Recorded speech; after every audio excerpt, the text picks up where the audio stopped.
Charisse Stinson. 5 fast facts you need to know. In a horrible and tragic turn of events, the lifeless body of toddler Jordan Belliveau, the subject of an Amber Alert with a state task force, local police, family and friends searching, was found dumped in a wooded area not far from his house in Largo, Florida. His mother, Charisse Stinson, 21, has been charged with first-degree murder in the death of her 25-month-old son. Family members stood by crime scene tape filming the child was dead. A short time later, officials made a brief and emotional statement. The 30-pound, brown-haired and brown-eyed boy, whose face had been emblazoned across TV and phone screens for days, was dead in a wooded area adjacent to a sports field. Crime scene tape and a helicopter whirling overhead as the area braced for a storm. There felt a despondency that transcended technology. As police continue the investigation, here's the story about the little boy whose Amber notification lit up hundreds of thousands of phones across Florida and beyond Sunday morning. 1. Her baby boy too heavy to carry. Stinson claimed she took a ride from a stranger. He hit her and knocked her out, she said. When she came to in the park 4 hours later, Jordan was gone. According to Charisse Stinson's story to police, she was walking from her apartment complex at 9:30 p.m. Saturday to a friend's house carrying 2-year-old son Jordan when she took a ride from a man she did not know.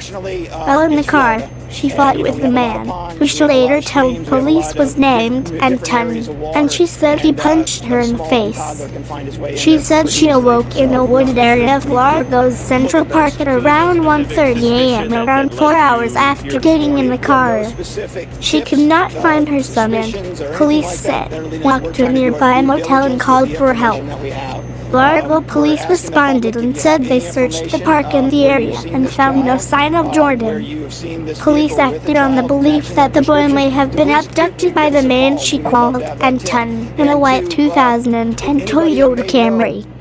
Late Monday afternoon, police released a composite sketch of Anton. The Florida Department of Law Enforcement issued the Amber Alert Sunday morning for the endangered 2 feet. 6-inch boy described as last wearing a blue shirt emblazoned with the number 72, blue gym shorts with a black and white stripe, black socks and black and white Nikes, authorities said. Jordan also had a partially healed cut under his chin, police said, and a birthmark on the right side of his abdomen, police said. Later, it would be learned that Stinson claimed the boy fell in a tub, and that's how he got the chin injury. Regardless, given police have charged her with murdering her child, it's now clear that her Anton's story was just that, a story. But she told the cops he was a black male, around 25, with brown hair, brown eyes, gold teeth and dreadlocks. Police said. He is described as wearing a white tank top and black and1 basketball shorts, authorities described. And so on Sunday the search began for little Jordan. 2. The days-long search for Jordan included police departments, police diverse and K9S, family and friends. Sunday turned into Monday and police diverse. K9 units and community search teams looked for the boy with a focus on bodies of water. Largo Police Major Stephen Slaughter said then, "A toddler can find his way on those pretty easily, so we want to make sure we look at all this." Police searched waters and dumpsters near the child's home. The Pinellas County Sheriff's Office dive teams were in a pond searching the area around the mother and son's apartment complex. Slaughter said teams would also be searching nearby swamps and ponds. It's rainy season in Florida and wetlands. Swamps and ponds are full.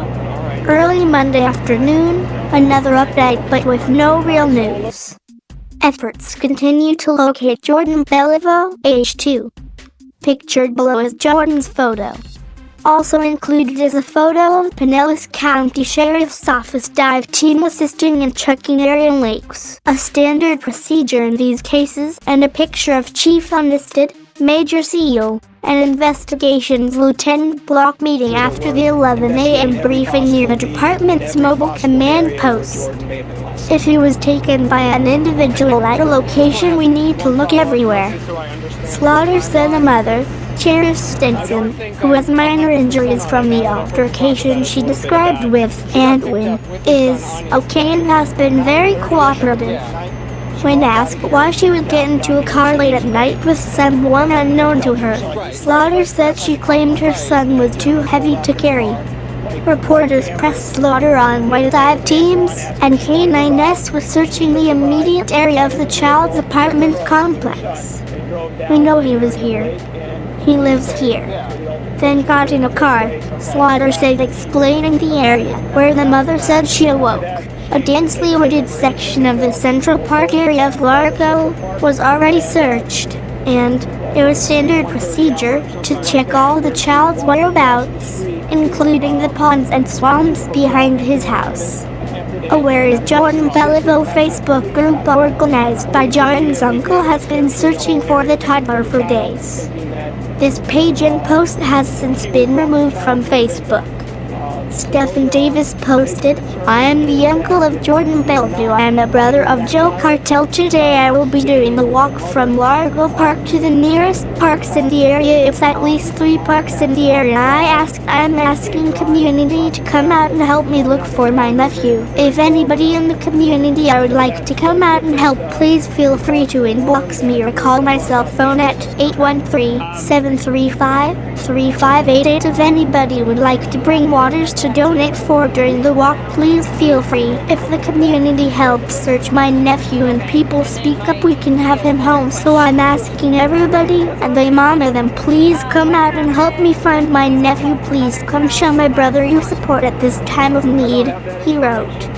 I'll be at Largo Park around 3:30 today, so if anybody would like to meet up with me, please let me know. Once again, uncle of Jordan Belliveau, the brother of the father. Thank you very much for all your support. We're still currently trying to find my nephew, so if you'd like to meet up with me today, please feel free to inbox me. I will be releasing another number later. Thank you so much and have a blessed day.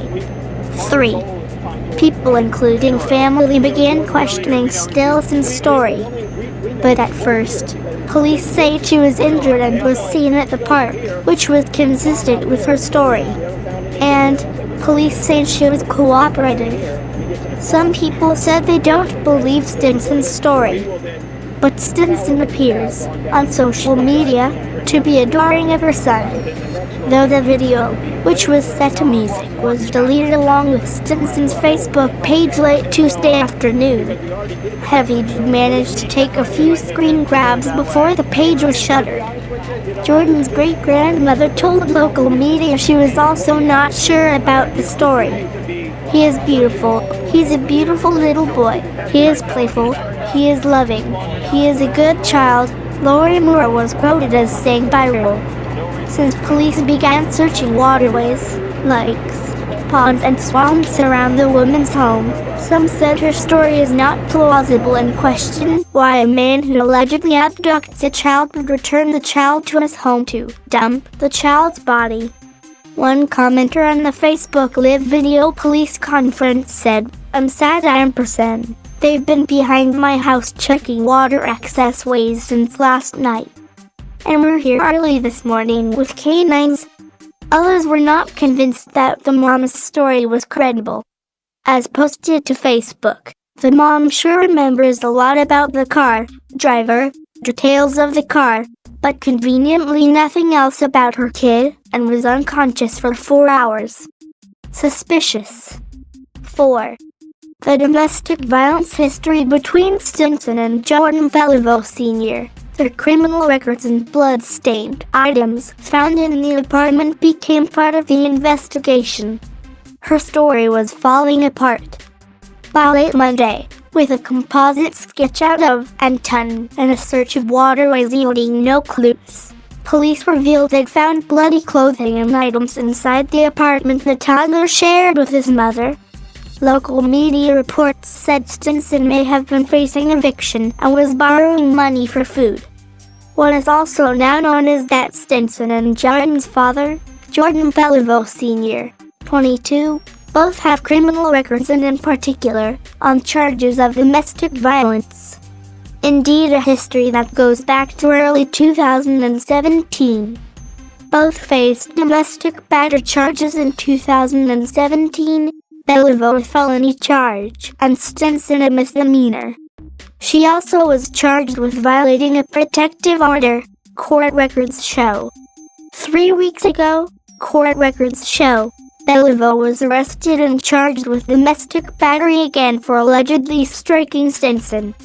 According to FLA, Belliveau brought the boy back to his mother after a visitation and she told him she didn't want the child yet, and an altercation ensued. Belliveau also has a record that includes a 2015 misdemeanor resisting arrest charge and a felony burglary case. Also in 2015, he had a disorderly conduct arrest. The January 2017 arrest was for felony battery, felony domestic-related aggravated assault with a deadly weapon, court records show.